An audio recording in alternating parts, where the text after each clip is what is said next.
So Abby Kohut is an award-winning HR professional with 25 years of corporate experience. She's the president of a company called Staffing Symphony. She's credited with offering over 10,000 people jobs from all industries during her career. And she's delivered many live workshops across many states. And the topics have been HR, job search, social media, and business-related subjects. And social media is increasingly important in our post-COVID environment. So I'm sure she'll be addressing that tonight. She's well known in the HR world as Absolutely Abby and has a website with the same name, absolutelyabby.com. She was selected as one of the top 100 websites for your career by Forbes because it reaches candidates, gives the candidates the truth about the job search process. And she's also been selected as one of the top 100 influential people online, according to Fast Company magazine. So I guess the bottom line here is that she knows how to market herself. And that's one of the messages that we're going to want to be hearing tonight, is how to market ourselves better. So with that, I will introduce Abby Kohut, and she has her own set of slides. Thank you. Hi, Roger. So can I share my screen now? I think I can. Yes. Okay. Hi, everybody. I've been looking forward to this for a couple of weeks, and I'm really excited to see you. So let me get my slides going. One moment. There we go. Perfect. So tonight, what I'm going to be talking to you about is how to interview and video interview like a rock star. That's the topic for tonight. And we will cover some other topics that you asked during when you were asking questions beforehand. And if you have other questions, you can put them in the chat and we'll try to get to as many as we can. So that's the plan for tonight. So just wanted to tell you a little bit about me and why I have some interesting things to talk to you about. So as Roger just read, my name is Abby Kohut, and I've been in recruiting for 26 years. And along the way, I got really upset because I wasn't able to tell people the absolute truth about why they weren't getting the job. So just think about when you go on an interview and then you call the recruiter and you say, how come I didn't get the job? And the recruiter says, I don't know. I don't have any feedback for you from the hiring manager. Or they say something like, because we hired the best person for the job. That doesn't help you, right? Well, the reason we don't give you the specific absolute truth is because the legal department tells us not to. And that's been hard for me because I care about you as a job seeker and I really want you to know why you didn't get the job, because then you could fix it and maybe get the job the next time, right? So that's why I eventually turned myself into Absolutely Abby. That was in 2006. And I started telling people the absolute truth in the form of presentations like this, doing question and answer calls. I've written 2 books. So I've been doing a lot of stuff out there. And all because I wanted to tell you the absolute truth. And as many times as I do presentations and write books and all that stuff, I still feel like there's enough people out there that still need my help in getting the absolute truth. So that's why I continue to do this work. So one of the things that I've been known for is my mission to help 1 million job seekers. And that's because I wanted to help 1 million people because I felt like I had rejected 1 million people. So when you hire 10,000 people, imagine the numbers of people you reject when you hire 10,000. So one day I said, I'm going to help 1 million people. And I didn't really know how hard that was going to be. So I started doing presentations like this in New Jersey, which is where I was living at the time. And I found that I couldn't find 1 million job seekers in New Jersey. I know that sounds crazy. There are probably a million people in New Jersey, but I couldn't find a million job seekers. So that's when I decided to set out on a journey around the country. And I drove around the country 3.5 times over a course of 5 years in this RV, this exact RV, this exact truck was pulling it. And I shared my story around the country and I got my messages out to tons and tons of people, but I don't know that I helped a million people. So I feel like I'm still on that mission. So another thing you should know about me is I now live in Florida. So this is like the opposite place of where you are. It's like completely across the country. And I live in Fort Myers. And some of you know about the hurricane that just hit Fort Myers. I was part of that hurricane. So it's been quite interesting recovering from that. My house did fine, but I just wanted you to know that that's where I live, just so we all know where each other is. And the other part that you should know is that I am standing in something that looks like this. This is called a lanai. In Florida, we call it a lanai. Everywhere else, we call it a porch. So in Florida, we're snobby, so we call it a lanai. I don't know why. I didn't make that up. But I'm standing in something that looks like this right now because the light in my house is not as effective as standing out here. So if you see my outer space background, it's because if I had no background, you wouldn't see me at all. So the lighting in my house is not great. So I decided to stand out here for you tonight. And at least you'll understand. And I picked the out of this world background because sometimes I feel like I'm out of this world. So here we are. Okay. So all the time, people always ask me for my slides at the end of my presentations. And I wanted you to know that I'm happy to share them with you. And this is the address that you're going to go to get them. So it's staffingsymphony.com/AITP. And I'm going to share some more stuff at the end. I'll tell you about it at the end, but at least write this down because you're probably going to want to go there later. Okay, to get my slides. All right.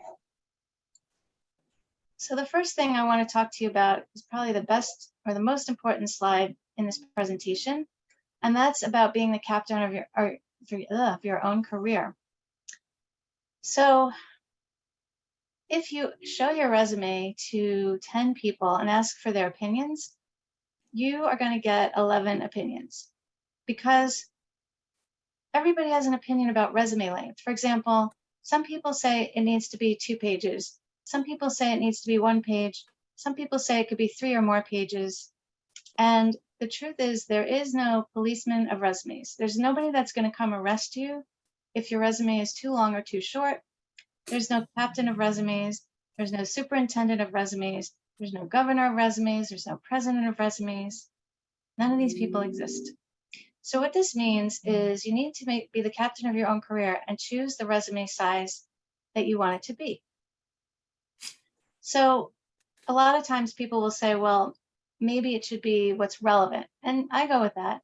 So for me, I happen to be looking for a job right now. And on my resume, it has been normally about 3 pages long, but recently I've shrunk it down to 2 pages because I think that some of the stuff that I did in the past wasn't as relevant.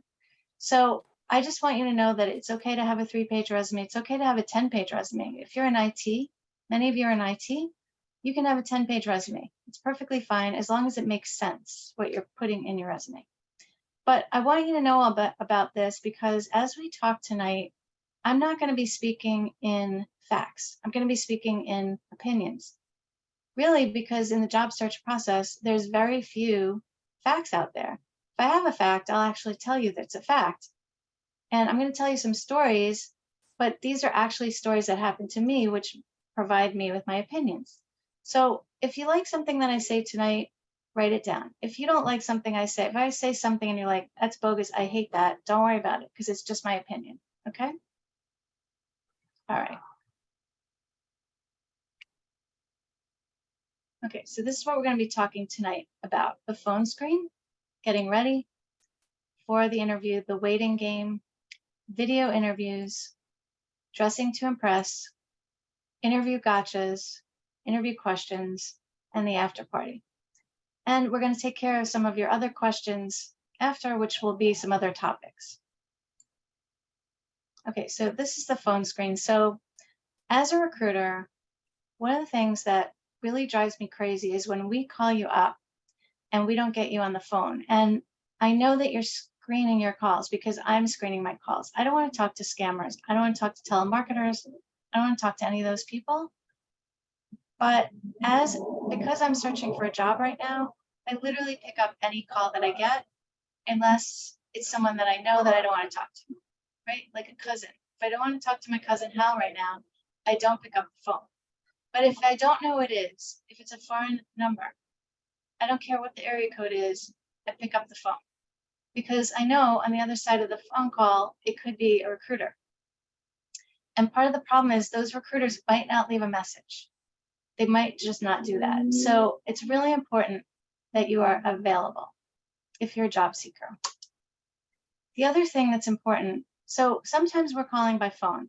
These days, as a recruiter, I'm not calling by phone as much. So I'm typically texting you or emailing you, but there are recruiters that are picking up the phone and calling on the phone. So if you do get a call from a recruiter, I just want to show you what it sounds like most of the time when I call people, because I still do call people occasionally. This is how it sounds. I call the person and I hear, hello. Now, did you see my head drop down? That was sadness. So people that I talk to on the phone, the first impression I get is that the person is asleep or sad or afraid that I'm a scammer. If you're a job seeker, I want you to change that right now. Just do it. Every time you pick up the phone, just say, hi, this is Abby. Now, if your name's not Abby, I recommend you use your own name. But the point of this is you got to have some energy and excitement when you pick up that phone. The recruiter will probably pass out because it never, ever, ever, ever happens. I'm not kidding. Please, please have a good first impression. Okay, energy and enthusiasm, right? And then the other thing is, if you are talking to someone on a phone, most of the time you're going to be talking to someone on a video. We're going to cover all that later. But if you're talking to someone on a phone, I recommend that you walk around as opposed to standing in one place. It'll give you much more energy running through your body than just standing in one place. And please, please don't use speakerphones. It's hard enough for us aging people to be able to hear you in the first place.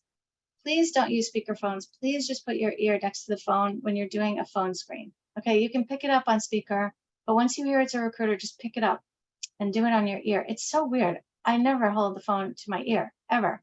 But I know this is important because they can't hear you on speakerphone as well. So do that. All right, so let's say you get the interview. The next thing you have to do is prepare for it. So of course you're going to research the company. Now, I'm going to tell you, as a recruiter, I always ask questions at the beginning, such as, why are you interested in our company? And if you do the research, you will know that answer a lot better than if you don't do the research. And I know you're all doing the research, but I want you to research in detail, like go and read their press releases, look at all their members of the company, look at me also, research me. Now, it's funny because I'm absolutely Abby. If you look at me on the web, I'm everywhere, right? So if you look up my name, Abby Kohut, on the web, you'll find me all over the place. Do you know how many people tell me that during an interview? Do you know how many people say to me, are you the same person? Are you absolutely Abby? Probably 1 in 50. So these people haven't been researching me. They might be researching the company, but you should research your interviewers as well, because then you'll have something in common with them, possibly something good to talk to them about. Really, really important to research the company, the interviewers, everything you can. You have to be an expert, right? Research the interviewers, we did that. The other thing I want you to have is your why. Why are you interested in my company? And then next thing is, why are you interested in this job? You have to have a why for both things, right? Because if you're interested in the company, it's not as exciting as if you're interested in the job in the company, right? You have to be interested in it, really, really interested in it. Because I feel like people that are passionate about the job and really interested in it are going to go further they're going to get promoted, they're going to stay longer. It's a really good reason to be knowing about that why.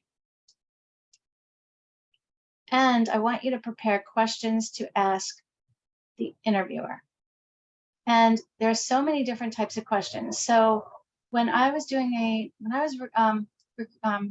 for a job, like maybe 10 years ago, I found a great book, and it was called Interview Questions to Ask Anyone. And it was divided by interview questions to ask your interviewer, interview questions to ask human resources, interview questions to ask the recruiter, like all kinds of different questions to ask different people. And I wish you could go find that book. If you can't, then just look on the web. You'll find plenty of interview questions to ask different kinds of people.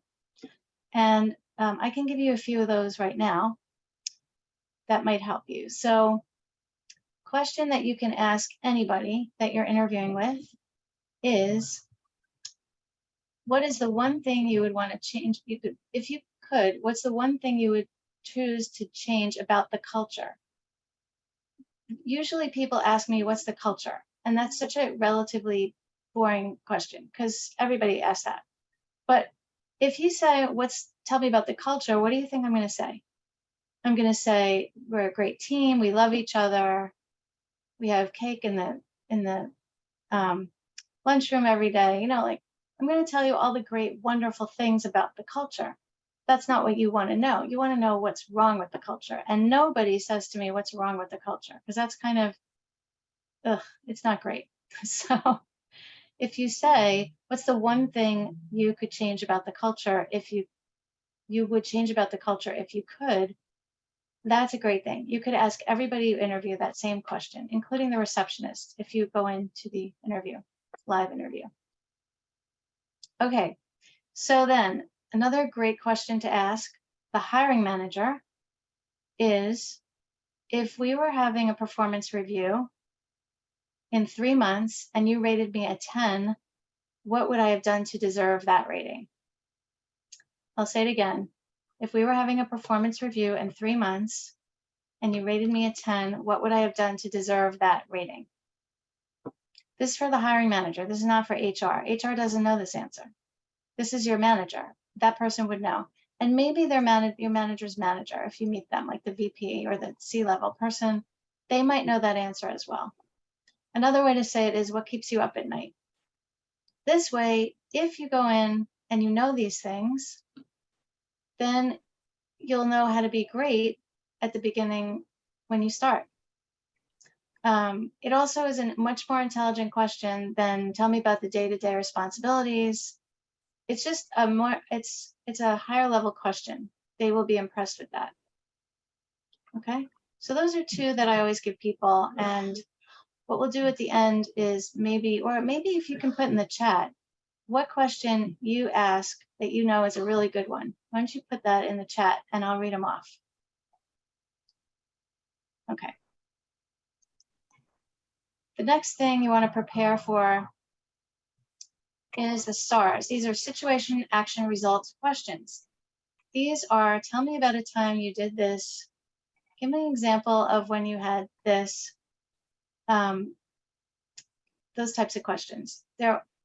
Most hiring managers are going to throw these out. If not, the HR people are going to do it. Someone's going to ask you a question like, give me an example of this. The best way that I would recommend that you deal with this is go look online for behavioral interview questions.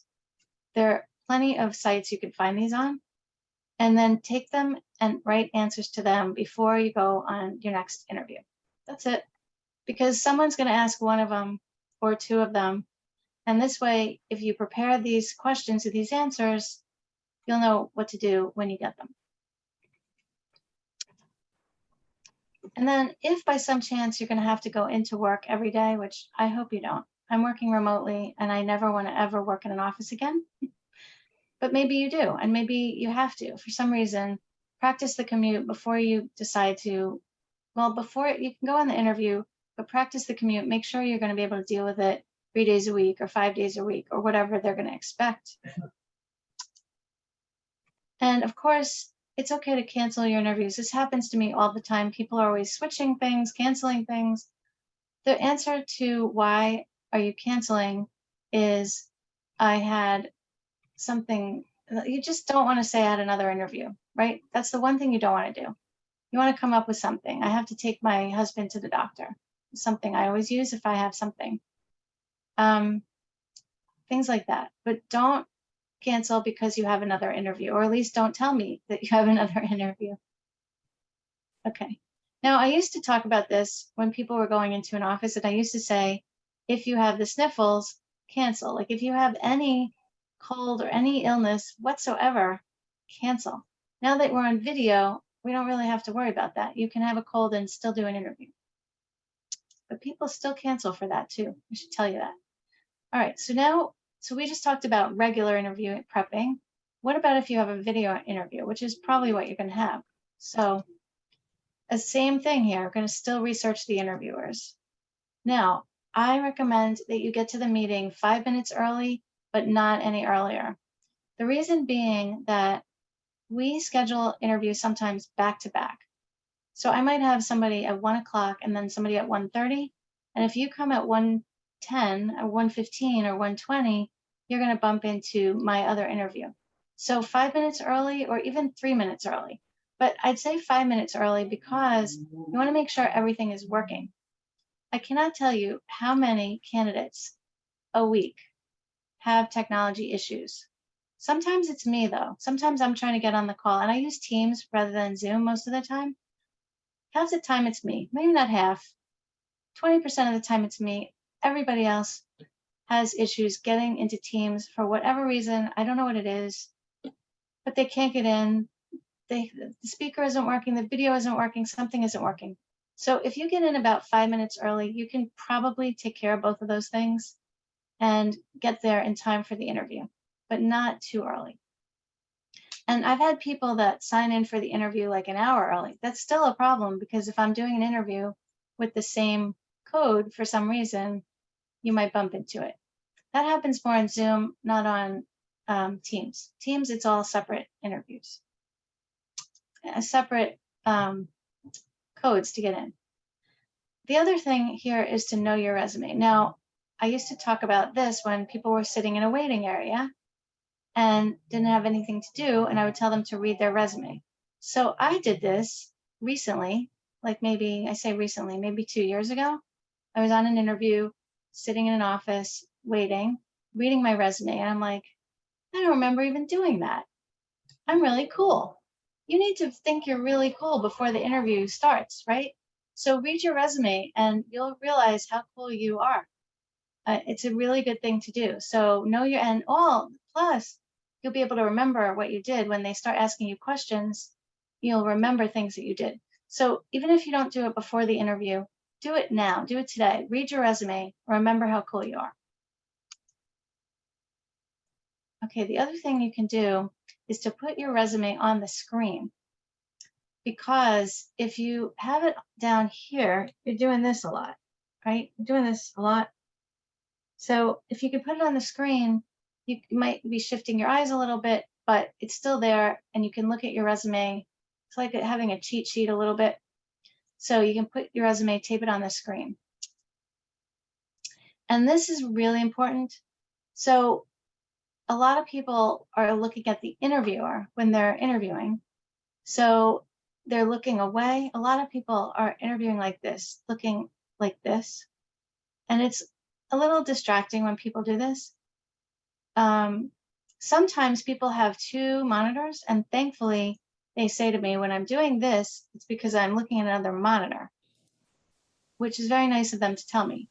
So, but what you want to do is you want to practice looking at the camera, not at the interviewer. It feels weird at the beginning, but you'll get it eventually. You'll get this. And make sure that the camera is facing directly at you and not looking up your nose. Another thing you can do is you can paste a picture of your favorite animal, your favorite child, your favorite husband on the camera, and that might help you remember to look there. It's really important. All right, so we need to talk about the environment when you're doing video interviews. First thing you want to do is tell everybody in your house that you're going to be on a video interview and to stop talking to you. And if they're going to talk somewhere else, right? Tell your housemates. Notify your dogs, your cats, and your birds, right? We want to make sure they're not singing, they're not meowing, they're not barking during your video interview. And consider your kids. So I've had people sit in a car. Oh, by the way, a car, people sit in a car. I interview salespeople all day. That's probably why, because they're driving around in a car. But people can interview in their car. It's perfectly fine. I don't care where you're interviewing. I really don't care what room you're in. Doesn't matter as long as you're following these things. And so people will say, I'm sitting in my car because my toddler is about to wake up from her nap and I didn't want you to hear her screaming. Perfectly fine. Totally fine. Totally fine. Right? Sitting in your car. Okay. The other thing to do is if you're somebody that likes to fidget, I would move those fidgets out of reach. Otherwise, it could be distracting to your interviewer if they see you playing with the Rubik's Cube, for example. Okay, another one here. This is something for me. It's really good to befriend the lawn guy and the mailman, right? So where I live, they're mowing the lawn about once every 2 weeks. And I'm doing an interview and they're mowing the lawn behind me. I can't even explain to you. Now I'm interviewing the person, but still it's distracting to me. It's probably distracting to the person. So if you can figure out when those times are that they're going to be mowing your lawn, maybe don't schedule interviews around that time if you can. And same thing with the mailman, right? We don't want the mailman ringing the bell or the UPS guy delivering a package, things like that. Can be distracting for you. And also, I wouldn't drink or eat necessarily during an interview. I don't know. I'm kind of torn on that one. If you're thirsty, you have to have a drink, but I'm not so sure it's the best thing to do during an interview. I guess I'm all right with it, but some people might not be. So I wouldn't do it. All right, so we'll talk about backgrounds. You have to think about, if you don't have a virtual background, right?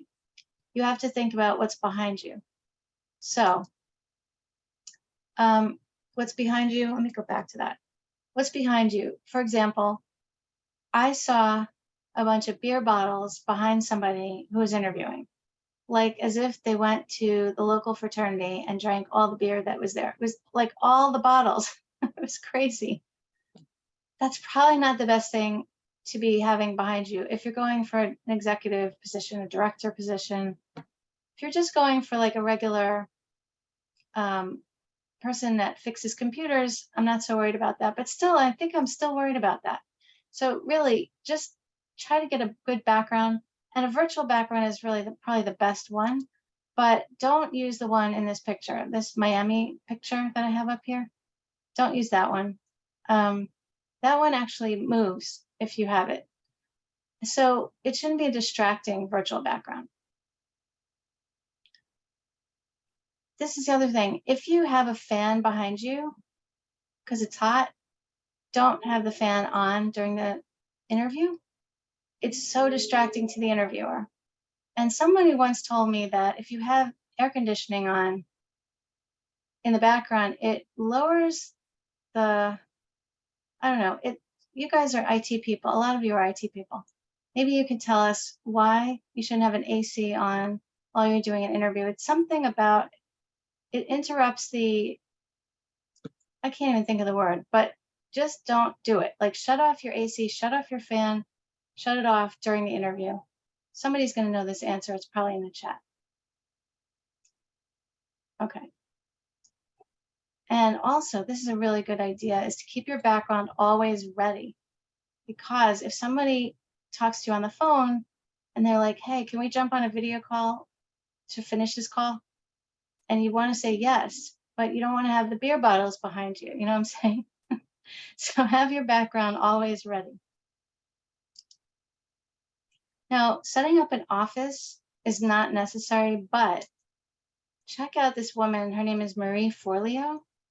She's a speaker, and every time she speaks, you can look at all of her different presentations, a speaking gig she like speaks for like 20 minutes, and then she speaks for 20 minutes again and again and again.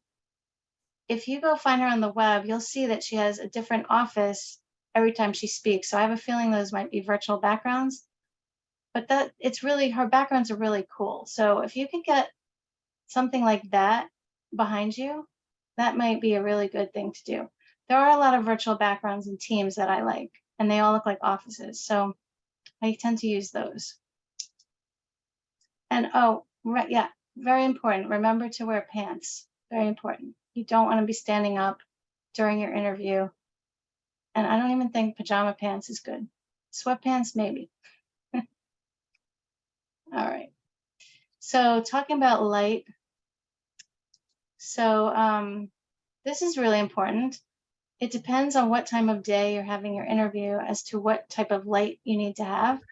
So my image today is not a good example of what you should be looking like. So I'm not showing you what you should be looking like. I'm just telling you that you're going to have to use different lights if you have sunny daytime, or if you have a cloudy day, or if you have evening. So you want to think about all that when you're preparing the lights that you have on your computer. And if you have optimal lighting, you will look both younger and healthier. And we all want to look both younger and healthier. And you definitely want to test your web connection, your camera, and your audio before you start doing these video interviews. Now, a lot of you are already doing video interviews, but it's not too late. Just check this stuff out. All right, so now when people go in for interviews, I always talk to them about what to wear.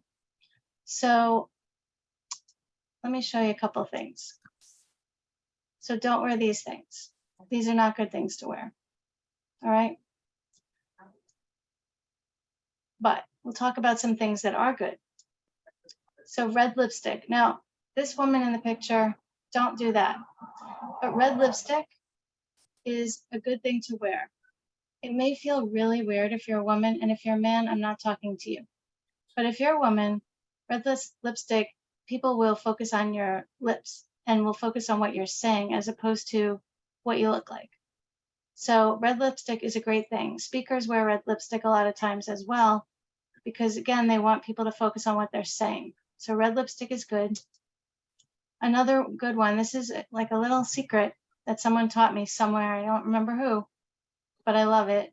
If you wear the company's logo color, that is good because that makes them feel that you're already on their team. So I'm wearing gray today. I can't think of who's a gray company. But for example, if you go in for an interview at Target and you're wearing royal blue, they're not going to like you because royal blue is Walmart's color. Same thing if you go into Walmart wearing red, that's Target. So you always want to think about the color of the company's logo that you're going in to see. And on video, that's perfectly fine. And it's subliminal. It just makes them think you're already on their team. And I also would take notes on what you're wearing. I know this is a weird thing, but if you are going to go on 6 interviews, you want to remember what you wore so you're not wearing it again. You want to have a neat hairstyle. If you have roots, ladies, you want to make sure they're covered. And if you're a guy, you can definitely have a beard. People ask me this all the time. Can I have a beard? Yes, you can have a shaved face, but you can have a neat beard too. People always ask me about gray hair. So my answer to gray hair is this. If you have gray hair and you walk around feeling like a rock star, feeling like you're awesome with your gray hair, I don't want you to color it. But if you walk around thinking, I have gray hair, I'm old, I'm just too old, this is why I have gray hair, you gotta color it, okay? I just want you to feel awesome. So please, please, please, that's what you should do about the gray hair. And the same thing about the beard. If you walk around feeling awesome with a beard, have a beard. If you want a goatee, have a goatee. It doesn't matter to me. Just make sure you feel awesome when you walk into that interview or walk into this video. And yeah, always be ready for video interviews, just in case. I'm not saying you have to wear lipstick all the time, but just be ready. Like have a shirt for your video interview, have it standing by nearby all the time. All right, I just also wanted to remind you that smiling is contagious. So here we have this. This is just to remind you that smiling is contagious. All right. So what I say that about this is when you're doing your interview, so many times I have people that are just so, maybe they're just so nervous that they don't crack a smile. They're just like straightforward. And so then I try to find some way to make them laugh because I want to see their personality, because I know that they're not that serious all the time. And if they are, then I guess it's okay. It depends on the job. But when you're in sales, you have to be a little salesy. You have to be a little energetic, a little spontaneous. I don't know. So I need to get people to smile. So I'll always make them laugh if I can. And, or sometimes I'll ask them, tell me about their favorite something, and that makes them smile. But if you smile, that makes everybody else smile. So then make your interviewer smile. It's contagious. Try that. Try it, literally try it. The next time you interview, try it. All right, so now we have some interview gotchas, things that can get you. Okay, so this is if you're going live on an interview. If you are going into someone's office, I would ask them if it's okay to drink water if you have a water bottle. If they give you water, I would recommend that you take it, because sometimes it's insulting to people if you don't take their water. Certain cultures, it's insulting. Don't come in and plug your cell phone into my wall. Someone did that once. And also ask if it's okay to take notes. So I've had a few people lately ask me if it's okay on a video, and I still think that that's a very good thing, because maybe I don't want them to take notes for some reason. I'm telling them some proprietary thing and I don't want them to know. I don't want them to write it down. So check before you do it. Make sure you turn off your cell phone. Buzzing cell phones, vibrating cell phones, still not great. It really should be completely off. I know this sounds ridiculous, right? That I have to tell all of you don't chew gum. So I have two examples of this. First one is maybe like 4 years ago. I'm sitting in an interview with someone who comes in and she's chewing blue gum, like wintergreen blue gum. I literally was focused on the gum the whole time. I could not talk to her. And I didn't want to say anything to her because it's weird. Can you please that sounds like the teacher telling the student to throw out the gum. I didn't want to say it, so I didn't. And I just focused on blue gum the whole time. And then just last week, I'm telling you, you guys, I had an executive, maybe like a director level person, chewing gum. And he was trying to hide it. But if you realize that you have gum in your mouth, just spit it out, okay? Just spit it out. Don't put it under the table where you're sitting. But this was a video interview and he was chewing gum. Oh, okay. All right, forbidden topics. So this would be religion, sports, and politics. So try very hard not to talk about any of these three things, especially politics. My God, especially politics. Religion, the problem with religion is if you tell someone you're Catholic and they are Jewish, then all of a sudden there's like something that's different about the two of you. And it's not great. I mean, people like to hire people they like. So don't give them any reason not to like you. Sports, if you say this weekend is, we have the 49ers and we have the Eagles, and I like the Eagles, and the other person likes the 49ers, again, they don't like you all of a sudden. So you want to keep all these topics off the table. Now, if someone says to you, who do you like this week at football? I would personally say, I haven't decided yet. Or I would say, I don't watch football. Or something, get it off the table. Make it, oh, we don't want to tell them what your opinion is about these things. Okay, another thing that can get you is if you are arrogant. So I want you to know that I have a ton Probably half my friends are arrogant. I'm just going to tell you that it's true. But that doesn't mean that they mess up their interviews. So what I would recommend that you do is say to a friend, well, not a friend, like a best friend, a parent, a spouse, am I arrogant? Just literally say that. If they laugh at you, you probably are. And so we can be friends, but I want you to fix that before you go on an interview again. Because half of you are not getting jobs because of this one thing.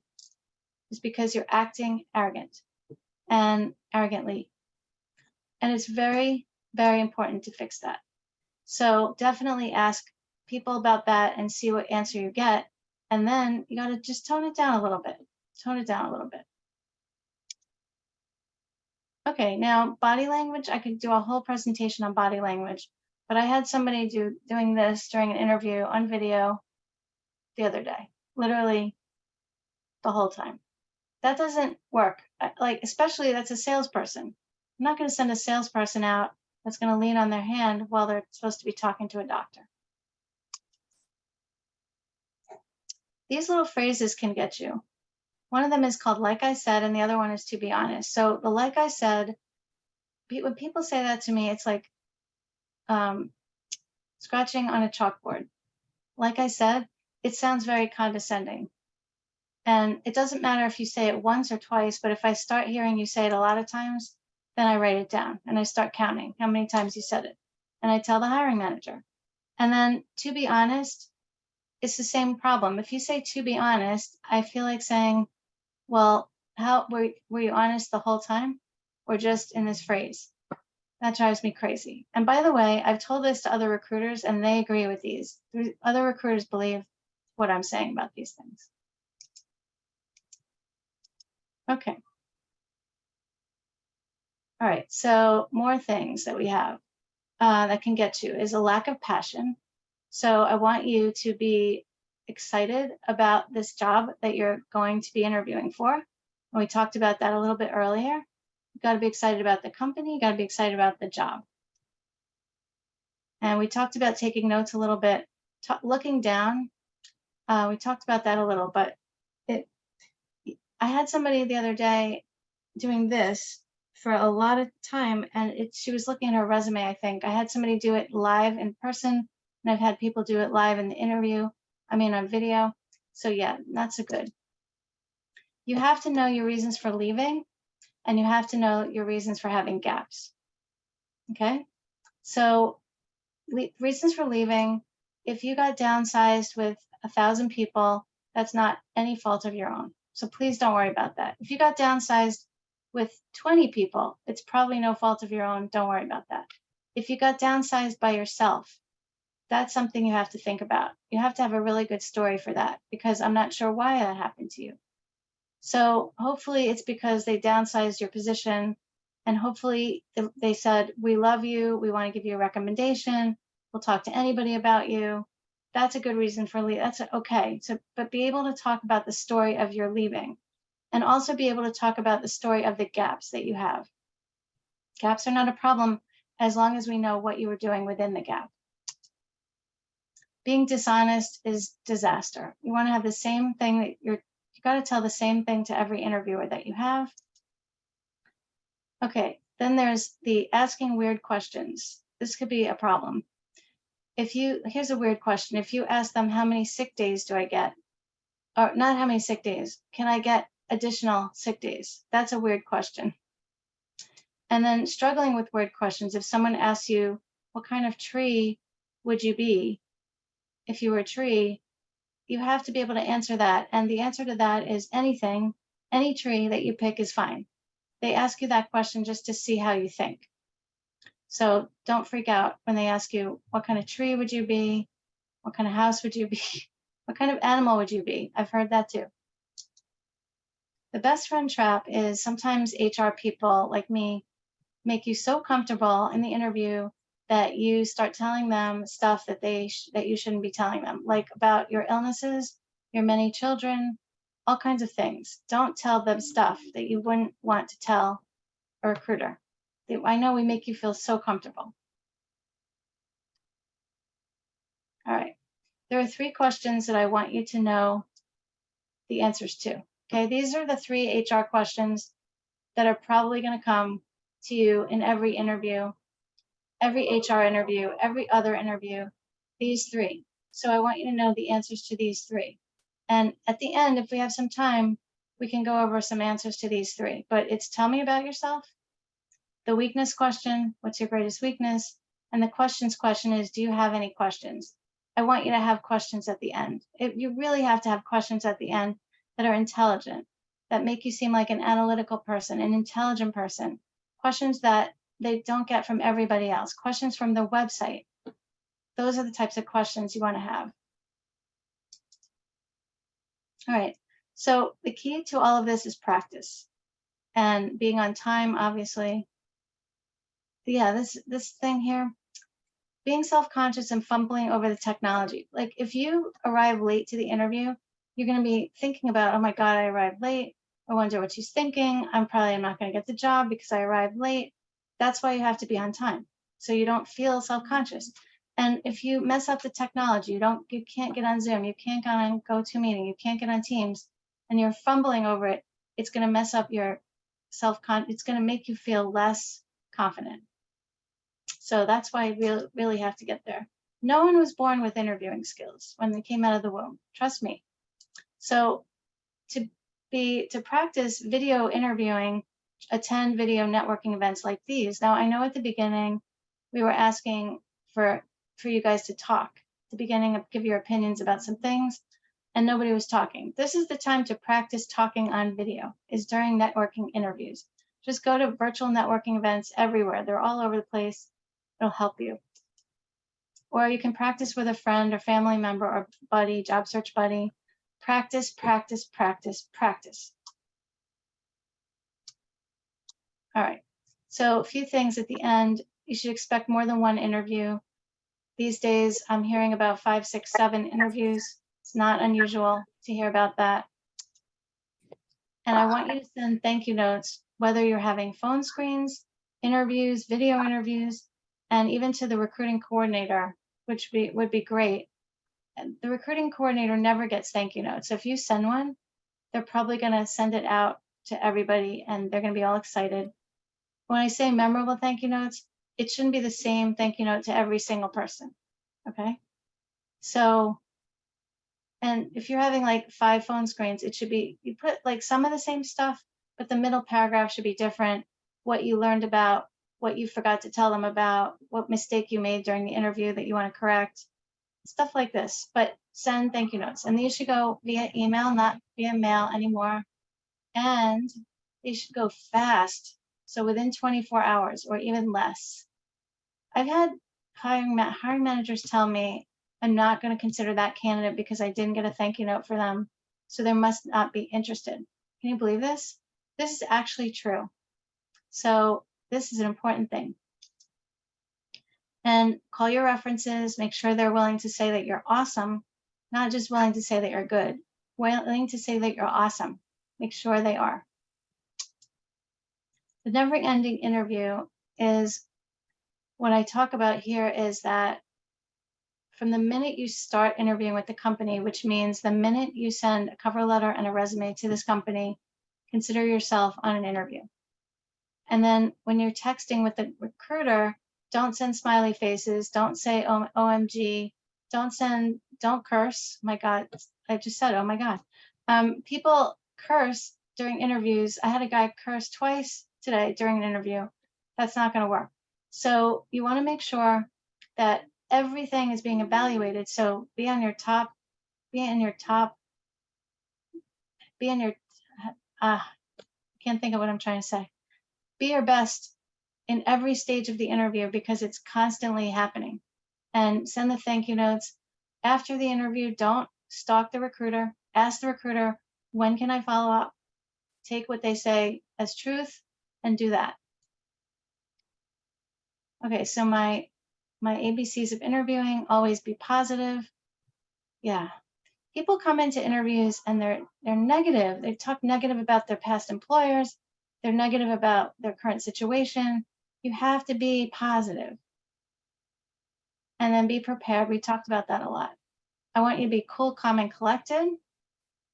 And don't act desperate. Do not go into an interview making them feel like you need this job. It's not that you need this job, you want this job. Desperate people do not get job offers. And express your passion. Tell them exactly why you love their company and the job.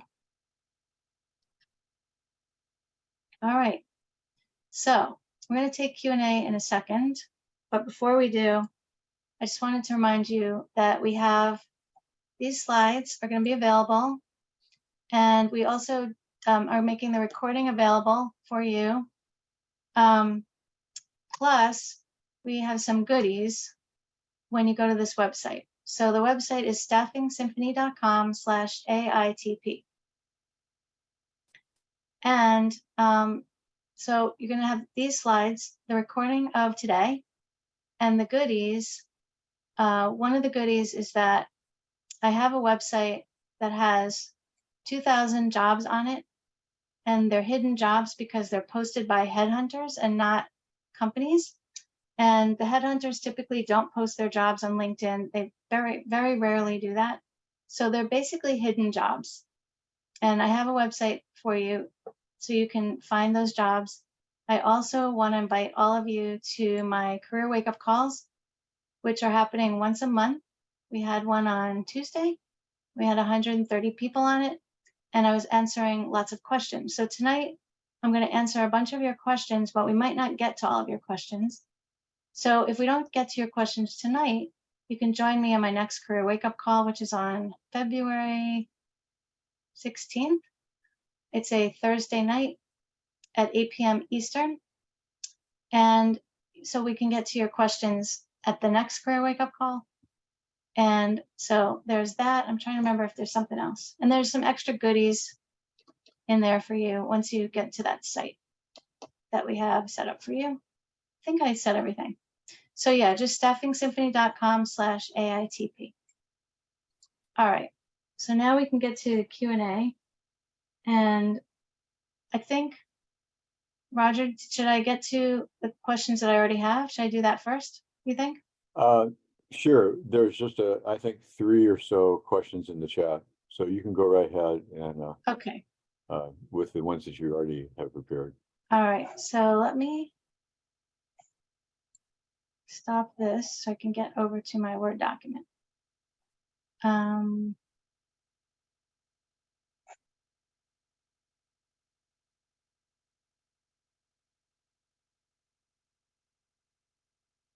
Okay. Stopping that. That's good. Okay. So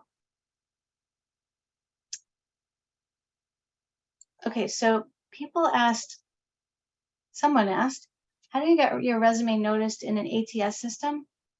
And the answer to that is you have to have the right keywords on your resume. So if what you do is you take a look at the job description and you look at the requirements, and then you put those requirements into your resume as many times as possible. So for example, let's say you know how to do Java. And let's say you used Java in 3, I'm sure that's an old programming. Let's just use Java. So if you use Java in the 3 last jobs that you had, put the word Java in the last 3 jobs. That gets Java in the 3 jobs. Plus you can put Java in the summary at the top. Plus you can put Java in the technology, list of technology at the bottom. So now you have Java 5 times on your resume. You stick it into the ATS system and you hope for the best. However, the honest truth is if you are sending a resume into an ATS system, you're going to be just like the 300 other people that are applying for that same job. And I'm not kidding when I say that. It's 300 probably. If it's a remote job, it's probably 700. And I'm not exaggerating. This is how many we're getting. So the best thing you can do is go onto LinkedIn, figure out who you know at the company, send your resume to that person and ask that person to share it with the hiring manager. Or if you don't know anyone at the company, figure out who the hiring manager might be, and then see who you know that knows that hiring manager. And again, find that person and help them. Ask that person, to send your resume to a hiring manager. Waiting for a recruiter like me to find you in an ATS system really makes no sense these days. You really have to network your way in. Okay, someone wanted good networking opportunities to get my name out. You're at one, right? So groups like this, some groups are now going back to live events. They're not as much, but if you can find live events, that might work. But virtual events are all over the place. Every time you go to a virtual event, you put your name in the chat, you put what you're looking for in the chat, you put your LinkedIn in the chat, and somebody might reach out to you. Volunteer to help people somewhere, somehow, get on a board. So like get on, volunteer at AITP. It's a great thing to do. Other networking opportunities, go to conferences, virtual conferences, regular conferences. These are great opportunities, but you want to build your LinkedIn network. Try to get it above 200 if you can, and use LinkedIn. Write articles, write books, write white papers. All these kinds of things will get your name out in the world. Okay. Let's see what else. With the current layoffs, how is the job market? Okay, so the job market is not terrible if you're in a certain industry. And I don't know what those industries are because I'm mostly in the pharmaceutical industry. And in my industry, there's 1 million layoffs and there's 1 million people being hired. It's really weird. So the pharmaceutical industry is fine. The healthcare industry is fine. I'm not really sure about IT. I think it's probably fine, but you guys probably know better. I hear that the big Google, Facebook, LinkedIn are laying people off. That's really not good news, but I'm sure smaller companies are still looking for IT people. I think you'll always have a job if you're in IT. That's what I think, but I don't know for sure because I'm not in IT. A way to figure out who's hiring or who will be hiring in the future is to look for jobs for recruiters. So if a company is hiring a recruiter, you know that they're going to be hiring more people. They wouldn't hire a recruiter if they didn't need to hire more people. So that's a cute little idea of how to find opportunities. Should we send a cover letter? Actually, I don't think you asked it. I think I just wanted to answer it. You're in IT. If you're, now I know there's some people that are not in IT here, so I'm going to speak, the people that are not in IT, I recommend that you send a cover letter with every job that you apply for that you seriously are interested in. It makes you stand out from the crowd. Now, if you're in IT, I think you could still send a cover letter. Recruiters in agencies don't read cover letters. So if you're applying to a job where there's an agency recruiter on the other side, don't bother. But if you're applying to a job like a company, so I work for a company called Radius, and if you send people sending cover letters here and there, every one of them I read, and I like it. But if you're going to send a cover letter and you're not going to customize it, it's not worth doing. So you really need to write some stuff about the company and about the job. If I open a cover letter and I don't see the customized, if I don't see my name of my company in it, I don't even bother reading it because I just assume it's a generic cover letter. I don't want to read I want to read a cover letter about you that you put time and effort into. If you would like a copy of my cover letter template, just write this email down. It's an email, letter@absolutelyabbey.com. If you email letter@absolutelyabbey.com, you'll get a copy of my current cover letter template. And it will help you write your own cover letters. Okay, let's see. Having a strong brand online. Your LinkedIn profile must be awesome. There are companies that are really not even taking resumes anymore, which I'll never be one of those recruiters. I'll always want a resume, but younger recruiters, they seem to care about your LinkedIn profile more than they care about your resume for some reason. You have to have a solid LinkedIn profile. You have to have a really good one. Now, there are 2 people that I'll mention that help people write good LinkedIn profiles. One is Ken Lang, Lang, and the other one is Brenda Meller, Meller. Brenda Miller has an event tomorrow morning. It's kind of early for you in California, but she has an event every Friday at 10 a.m. and she talks about LinkedIn tips. That's a really good one to attend if you could figure that out, how to get in there. I'm going to be there just helping her out a little bit tomorrow. But your LinkedIn profile has to be awesome. Your brand has to be awesome. If you have a Snapchat or an Instagram, which I don't have, you have to make sure that anything you're doing online, that it's not going to get you into trouble, right? So you don't want to hang on a chandelier after a party and hang on a chandelier and paste that picture anywhere on your Instagram. You know what I'm saying? You have to have a strong brand because recruiters are going to be looking at it. We're going to look at your LinkedIn. I have hiring managers that are looking at people's LinkedIn profiles. Even though we have the resume, they're looking at the LinkedIn profile to learn more. So very, very important to have a strong brand, a strong online brand. Okay. Yeah. So someone asked for feedback assistance for video answers recorded with an interview practice website.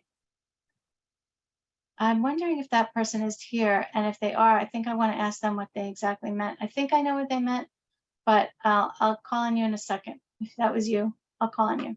And then there was one about being ghosted, best follow-ups to interviews. Definitely check with your recruiter after you have the interview or with the hiring manager and say, how can I follow up? When can I follow up? And whatever they say, do it. Being ghosted is a thing. It's a thing. It's just it's a thing in the dating world too. But it's a thing. I get it. I understand it. I'm going through it myself. So not on the dating side, but on the interview side. I think it sucks to be ghosted. I really do. But the best thing you can do is continue to follow up and hope that eventually they're going to get back to you. So for me, if someone follows up with me and asks me if they did okay, if they got the job, I'll definitely tell them yes or no. And I think most recruiters will tell you yes or no. So don't just wait. So you can follow up with them. It's totally fine. They're just people. And the reason they're not getting back to you is probably because they have 30 other requisitions with 500 other people per requisition to get back to. That's why. So they're not mean. They're just busy. Okay. And then the other one, a couple of you asked about tips for older people in transition and ageism. So what I recommend with this thing, I could give you a 1 sentence or 2 sentence answer, but I don't believe I can do it justice in 1 or 2 sentences. I don't want to give you a 1 or 2 sentence answer. I want to give you a 1 hour answer. And I recorded a webinar just like this on exactly this topic. And you can find it on a website that I have. It's called absolutelyqualified.com. Absolutelyqualified.com. So it's a 1 hour webinar. It's going to answer everything you want to know about ageism and about being overqualified. This is a thing as well. So it's a thing. I'm a recruiter. I know it's a thing, and I'm trying to help it not be a thing, but I can only do so much. But you can do some things to help yourself if you're over 50 and if you're overqualified. Either one of those, go to absolutelyqualified.com and I'll give you an hour's worth of an answer. Okay, so now we have feedback assistance for video answers recorded with an interview practice website. If you are the person that asked that question, can you unmute so we can talk about it?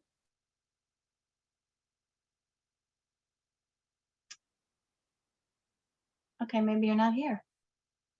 All right, so we're going to skip that one because I didn't really understand it 100%. So how about questions in the chat? Do we have any questions in the chat? Yes. There's about 5 of them now. The Okay. first one you partially answered, and that is, what about writing notes while talking to the recruiter or interviewer? Is that considered a distraction? It's nice if you could just say to them, is it okay if I take notes? That's it. Just say that. I've had people tell me they were taking notes, but they and I was still fine because that's like asking. Someone said, if I'm looking down a lot, it means I'm taking notes. Fine. Just tell me that you're taking notes or ask me if you can. I think that's the right thing to do. Yeah. Okay. The All next right. question. What about sharing the screen/resume while on a remote interview and walking through it? Oh, share it. Oh, I don't think that we would want that. It's a good idea, whoever said that. It's a unique idea, but I don't think we would want that. Can't speak for every recruiter, but I really wouldn't want that. Who asked that question? Can you raise your hand? We can talk about it a little. It's a really good question. There's Alonso. Yeah, that would be me. Alonzo, hey. How's it going? So have you tried that before? Well, I actually created sort of a portfolio website. Oh, that's different. Yeah, and so when we were interviewing, when I was interviewing, I sort of directed the interviewer to that portfolio, which Yeah. not only included my resume, but some of my previous work Yeah, or yeah. No, I would want to see your work. That's what I'd want to see. I wouldn't want to see your resume though. right. But I love, and some people have only like twice, people have had a presentation, a PowerPoint presentation, have wanted to show me that during an interview, and I'm sort of okay with that. Okay, so if it comes off, if it's performed and executed well, would Yeah. you look at it as a unique and as someone who has leverage and who is proactive? Would you Yeah. look But positively? yeah, I really have to see it. I'd have to see you do it. Right, But right, I think the portfolio, you definitely want to show them. That's totally cool. right. And you should. If you have a portfolio, you should show, definitely. I Okay. used to have a portfolio in a book, and I just had to show them I had the book, and they barely looked at it, and they hired me all the time. Okay. That portfolio got me jobs. Yep, Okay. that's great. Great stuff. Thanks for the question. Thank you for Mickey, did you have a question? Me, no, I just thought I'd mention though that for a live event next Saturday morning at Caltech, and particularly might be interesting to you because it's on predictive diagnostics. And, there's a lot of networking, particularly before and after the event. Okay, great. I hope everybody heard that. Okay. Okay, Alonso had another question. If the learning curve for a preferred qualification is short and you're sure you can get on it soon, how do you address that if it's not on your resume or skill set? Yeah. I would read about it beforehand and be able to talk about it. So maybe learn a little bit about it before the interview and say, I don't have it, but this is what I know, blah, blah, blah, blah, blah. Like be very, very, very intelligent about the thing that you don't know. And that might work and it might not. It just depends. Most recruiters that have job descriptions, this is like a wish list. So if they can get 120 requirements, great. But maybe if they can get 118, they'll take you don't necessarily have to have every single requirement on the job description. Sometimes you do though. It depends on what the requirement is. Okay. Okay, and then two more. Okay. This person indicates that they often get to the fifth final interview, but there's no job offer. Do you Yeah. have any tips? My tips are to find a career coach that can help you through that. I can't tell you why you're not getting the job because I don't know you. So my tips are to find somebody that can walk through that with you. There are many great career coaches out there. Or there's actually interview coaches. There's one that I know in particular that his specialty is interviews, and he can walk through it and he'll tell you exactly what he thinks it is. His name is Alex Freund, Freund. Okay. Good interview coach. Yeah. Okay, great. Another question, are you close to reaching the 1 million mark? Thank you for asking. The problem is I have no idea because, so tonight I met 27 of you, right? But the thing is, if you go and tell other friends about my tips, doesn't that count a little bit for me, right? So I have no idea. I have no idea. But I feel like I'm not done. My job is not done. And that's why I kind of took a break from Absolutely Abby for 2 years and did more recruiting. And now I'm back. So I'm doing my career wake-up calls every month, getting lots and lots of people on them. That makes me happy because I'm helping more people. And yeah, so I'm continuing. I'm not done, in other words. Okay. Actually, a couple more came through. For remote positions, why do some companies restrict the applicant by state or location? Okay, I'm sorry. I was watching it, 2 people clapping, and it was distracting. Sorry. Yeah. Can you say that for- again? For a remote position, For a remote some position? companies restrict the applicant by state or location. Oh, yes. Oh, no. Remote, no. I don't know. There I don't may- have, no. I was about to say I don't have remote positions. I'm crazy. It's late. I'm not thinking straight. I have remote positions. And no, I don't care where you live for a remote position. So when I do searches, I don't search by state at all on LinkedIn. By the way, I'm on LinkedIn literally all day searching for candidates. Literally Okay. all day. Yeah. Actually, someone responded with a pretty interesting answer. She said, some companies do not have entities in every state. Right. It takes money, legal, and time to create an entity in a new state. And most financial packages, payroll, HRIS systems charge extra per state that you add. Interesting. It's possible. Yeah. Yeah. Okay. Yeah, I think we're it's going to more of a remote workforce overall, but then there's some companies that just can't handle people not being in the office. And I feel bad for them because I think they're going to lose their people if they require people to come in 5 days a week. It's a thing of a past, a thing of the past. Yeah. Okay. One person also asked, does anyone use paper resumes anymore? Sure. Yeah, but not, well, I might print them out. I don't, but recruiters might print them out when they get them online. But people don't look at paper resumes in the mail, if that was what you're asking.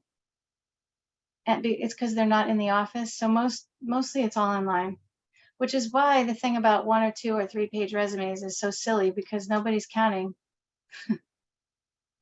Because the resume is going into an applicant tracking system, and the applicant tracking system isn't counting the number of pages and telling the recruiter this is a 3-page resume. That's not happening. Nobody really cares about lengths of resumes anymore. Okay. And then another question, actually, it's just my question really. It's rephrasing a chat. How to join Abby's career wake-up calls? Oh yeah. So just go to www.careerwakeupcalls.com. Okay. And if you go to the site where you're going to get the slides and the recording, we're going to have a checkbox for that. So that'll be easy. So if you just do that, Okay, you'll good. get into the calls. Yeah. Okay. Does anyone have any other questions for Abby? I think I saw one just come in that we kind of already answered before. So I'm wondering, I'll just answer it again. Okay. Okay. Okay. let me see it. Any tips for getting resumes selected in ATS? So yeah, so it's, you want to get your keywords on your resume. That's it. And then the next thing is you don't want to try to get selected in an ATS. You want to get selected by using LinkedIn to interview, to network, to get introduced to hiring managers. That's a shorter version. Okay, you do want to use LinkedIn's network to get introduced to hiring managers? Yes, Okay. as often as possible. Yeah. Okay, and then there's a question about how to get in touch with Brenda Meller, but someone put the answer in the chat. Yeah. Thank you, Elizabeth. And then Ken Lang, is that the name? Yeah, Ken Lang. If you just look, so there's 2 Ken Langs on LinkedIn, at least, but one of them is like, you'll look and you'll see, you'll know who he is. Okay, He's actually Kenneth Lang on LinkedIn. Yeah. But you'll recognize him when you see him. You will not mess this up. okay, He's got a big presence.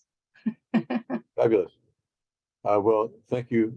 Then if there are no more questions, we appreciate your sharing your ideas and thoughts you. and secrets with Thank us, you. Abby. Thanks very much. Thank you, guys. Everyone got a lot out of this, and we'll be sharing a copy of the chat on our website. Yep. And Thank you. I'll see you guys. I hope I see you guys next time on my career wake up call. We had 131 people on Tuesday. We're trying to break records. Okay. And So Nilu? come to the next one. So we'd like to ask everyone to respond to our survey. We'd like to get your feedback on the meeting and how we can improve the meetings. And it's very short, it'll take you about half a minute. And there's the site on the screen. And we'll be sending an email to you with the same link later tonight, just so you have it. Nilu, is there anything else we need to cover? No, I think we're done. I just want to say a big thank you to Abby. Like, I think all the tips that you shared, like each and every one of us, like so practical and so useful. And I'm sure like all our attendees found the same. So thank you so much. You're welcome. It was really my pleasure. Abby, I have one last question, if you don't Mhm. mind. Yeah.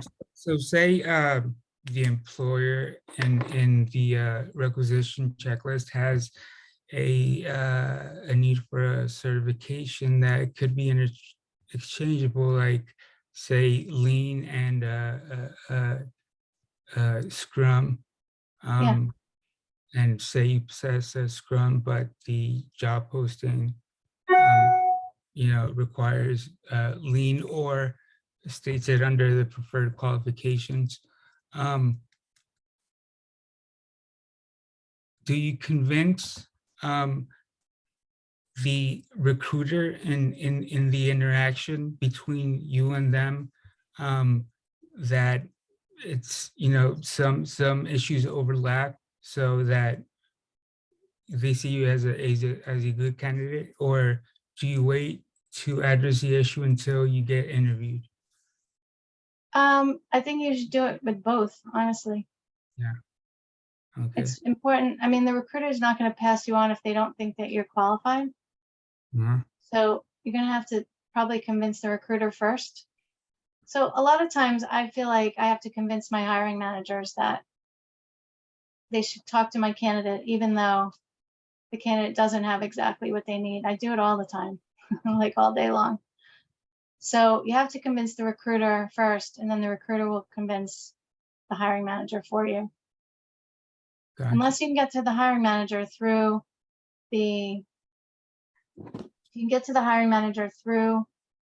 your networking contact, then that's another way to go around the recruiter. Right. And so just a small tangent on that. you saying getting around the recruiter, there are services out there where, not necessarily LinkedIn, that you can actually extract direct corporate emails. Yeah. Do you see it? And say if you know who the hiring manager of a certain requisition could be, do you see it imprudent to reach out to them directly, like cold email? No, I think it's a great idea. Okay.